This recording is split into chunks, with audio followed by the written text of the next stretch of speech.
Got me a little coffee, got me a little fire, got another couple thoughts for you today. It's a windy day outside. It's been raining, so it's a good day to make a fire and have a little conversation. Last time we talked about foundation, the Bible as foundation. Nothing trumps that. Today, I want to talk about another foundational thing, I think. It's the subject of leadership. Who is a leader? If you think about somebody in your life that you would say, that is a good leader, who is that? Who's the first person that comes to your mind? Who do you want to be as a leader? And I think the things we're going to talk about, honestly, they're just the most fundamental, foundational things about leadership. I believe them to be very elementary. I believe that they are so elementary that if you don't have these things, you're not a leader. It's really that simple. So I just asked a simple question: who is a leader? I think a leader is somebody that is serving other people. Jesus spoke that, and he said, if you want to be the best leader, you have to go last. He said, let the last be first and the first be last. Every good leader in my life that I want to exemplify my life after are serving kinds of people. Every good leader I know has influence. If you think you're a good leader and you're not influencing people to do better, to be more, then you're not a leader. Then John Maxwell would say, oh, you're just going for a walk. You think that you're a good leader. No, you're just going for a walk. We teach leadership some in the business world, and I help pastor a church, and I teach it some in church. And I will tell you this, in the business world, it's important to get leadership correct. Like, it's important to teach it correctly. It's important to inspire correctly. It's important to influence correctly. It's important to help change lives. It's important to care about the people in your organization. And I'll say this, if you get it wrong in the business, like, you should never get it wrong in your business. But I'm going to tell you, it is so much more important to get this subject of leadership right in the church, even more so than the business. Because in the business, if you're not a good leader and the people leave your organization and they go somewhere else, it's not that big of a deal. They can probably go make a nice wage somewhere else or get a job somewhere else, or maybe be a manager somewhere else. But in the church, you're entrusted with the souls of other people. And the souls of other people are much more important than the wages of other people or the job or maybe the paycheck. And again, get it right in the business world. If you don't get it right in the business world, you're going to struggle, and you're probably eventually not going to have a business because you're going to get frustrated and say you can't get people to do what you want, which, by the way, you don't get people to do what you want. You influence them. The best leaders in the business world create an environment that people want to be a part of. That's all you have as a leader anyways, is you create an environment that people want to be a part of. It's all a voluntary army. That's all you got. Like, you can think in the business world that, oh, I pay this guy $100,000 a year or whatever, he's going to be loyal to me, but then for some reason he leaves your business and goes somewhere else for $60,000 a year, and you're like, but I gave him $100,000 a year. People are not going to be around leaders very long that are not self-aware and that are not creating a better environment for people.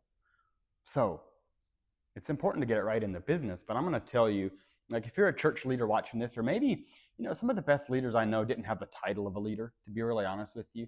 They're just people that understand how to take care of other people and serve other people well. And through that, it builds influence because you care about other people and the perspective of other people more than you care about your own. And that's how you create loyalty. The most fundamental foundational things of leadership is influence. Like, if you don't have influence, you're not a leader. And the way to create influence is by serving other people and having the perspective of, how does this person feel about this? Not how do I feel about it? How does he or she feel about it? Can I have empathy? Can I see it from their perspective? Can I allow them to take that journey instead of forcing them to do what I want them to do right now? Like, you got to do this right now, or else you got to get out. People aren't going to come to where your ideology is right now. You might have to be patient, and you have to be kind and understanding. The Bible says that God is love. He is the source of love. I've never met a good leader. I've never been around a good leader that didn't understand that didn't have love. Think about it. Are you going to stay in a team of people, whether it's a business or whether it's a church organization? Are you going to stay in that environment if there isn't love. And God is love. Galatians chapter 5 says, verse 22 says, but the fruits of the Spirit, like this is God in your life, but the fruits of the Spirit is love, joy, peace, long-suffering, gentleness, goodness, faith, meekness, temperance. Against such there is no law. Think about it. If you don't have those things in your business or in your church organization, are the people in your care going to be around? They're not going to stay around. They're going to leave your organization.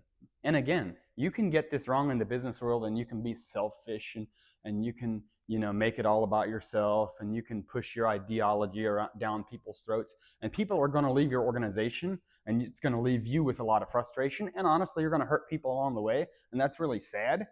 But truth is, in the church, you got to get this stuff right, because you're entrusted with the souls of man. It's not like they're just going to go get another job.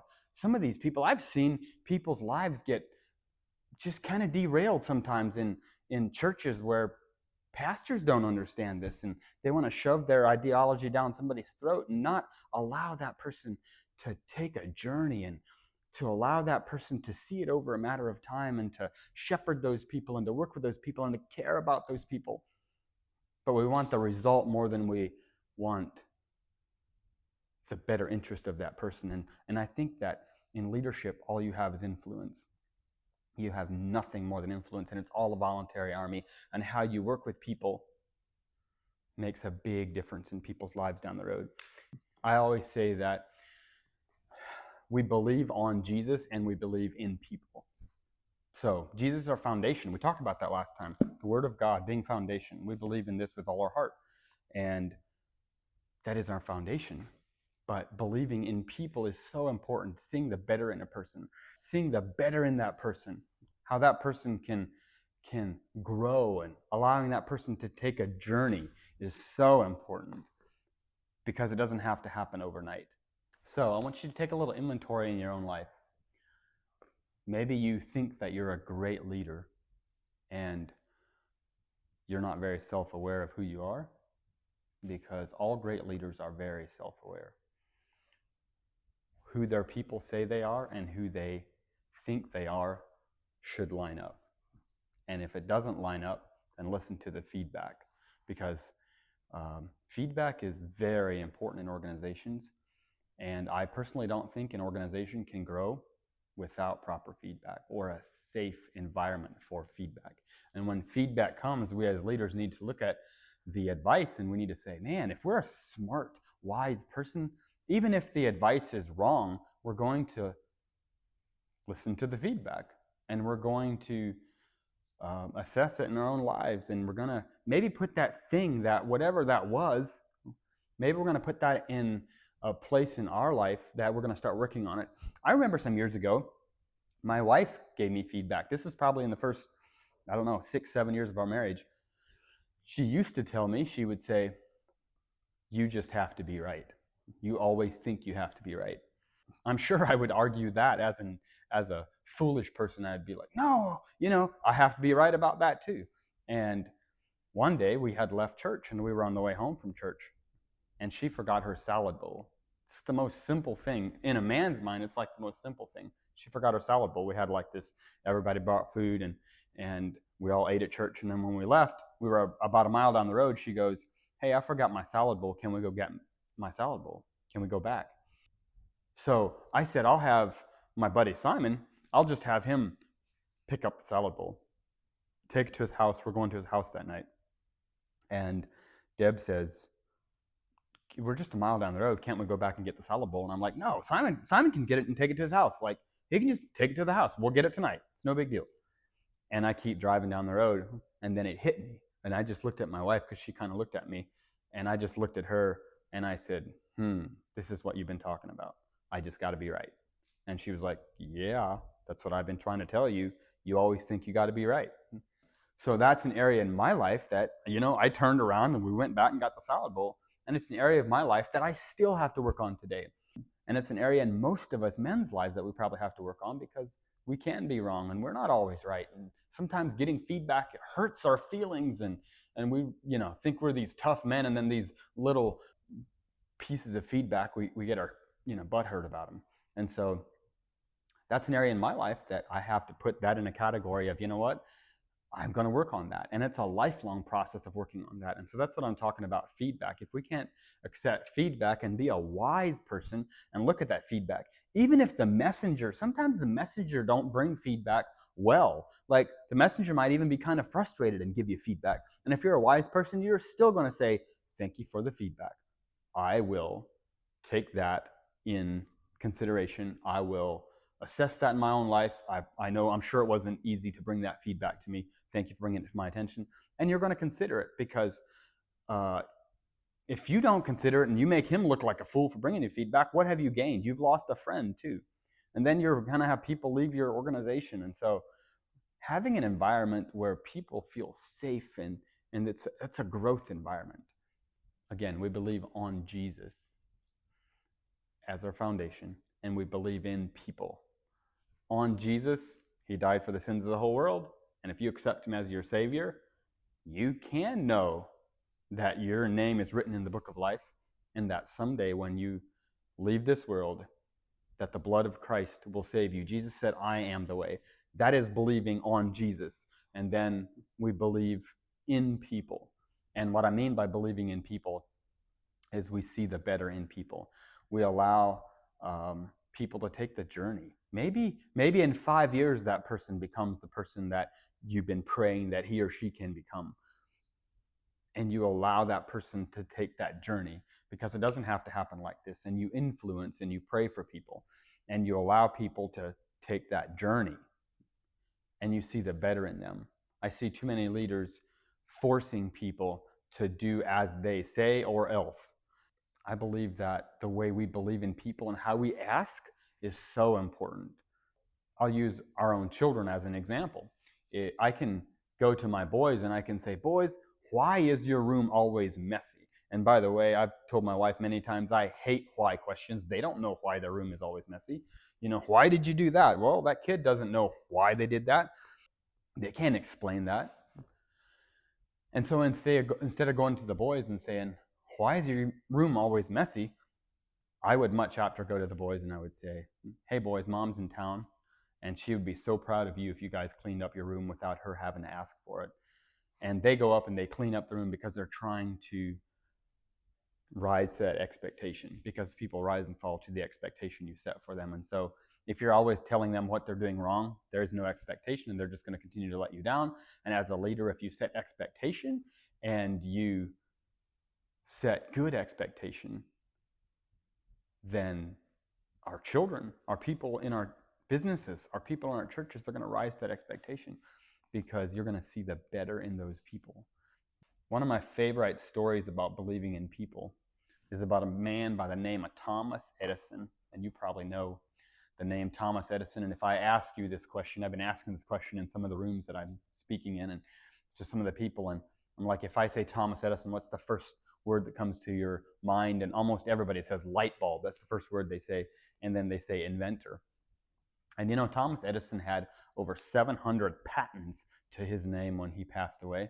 He was involved with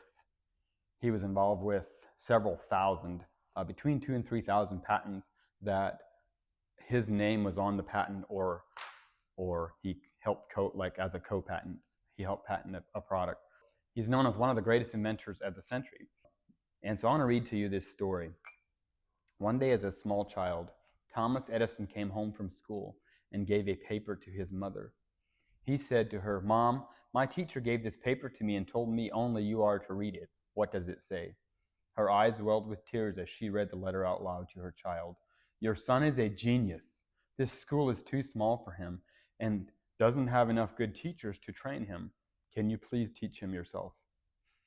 Many years after Edison's mother had died, he became one of the greatest inventors of the century. One day he was going through a closet and he found the folded letter that his old teacher wrote to his mother that day. He opened the letter. The message written on the letter was, your son is mentally deficient. We cannot let him attend our school anymore. He is expelled. Edison became emotional reading it and then wrote in his diary, Thomas A. Edison was a mentally deficient child whose mother turned him into the genius of a century. So I ask you again, can we believe in people and make a difference in people's lives? Absolutely. If Edison's mother would have read that note the way it was wrote, there's not a doubt in my mind that Edison, his entire life would have been different. And again, it is so amazing to me that you as a man or a woman or a boy or a girl has influence on other people. Like the way you deal with other people, you can leave literally a lifetime of impact on that person, good or bad. And if you say you're a leader, then you're leaving much more good on people's lives and much more good influence on people's lives than you're leaving bad influence on people's lives.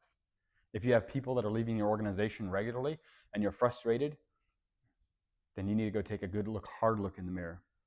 Take a hard look in the mirror and tell yourself you're the reason why. That's a hard conversation, but it's conversations that need to be had.